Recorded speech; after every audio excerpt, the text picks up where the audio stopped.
महाराष्ट्र सरकार जरी आतापर्यंत 3 पक्षामध्ये सोबत राहून राज्य करत असलं तरी देखील आणि सोबतच शेतकऱ्यांचं सरकार आहे सांगत जरी असलं तरी देखील लातूर येथील एक शेतकरी जो त्याच्या पत्नीच्या सोबत बैल नसल्याने स्वतःला झुंपत तो शेत नांगरणी करत आहे.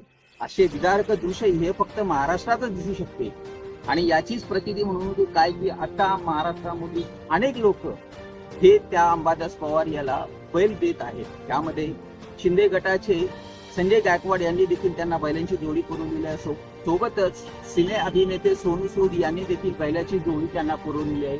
त्याचप्रमाणे शेतकरी राज्य शेतकरी संघटना आहे त्यांच्या माध्यमातून देखील बैलाची जोडी देण्यात येत आहे. परंतु हे जे महाराष्ट्राचे राज्य करणारे राजकारणी आहेत जे सातत्याने सांगत आहेत की आम्ही शेतकऱ्यांसाठी हे करतोय ते करतोय, आत्महत्याग्रस्त शेतकरी आहेत त्यांना आम्ही अनुदान देतोय किंवा निधी देतोय, परंतु ते किती लोकांपर्यंत पोहोचतो हा देखील वेगळा प्रश्न आहे.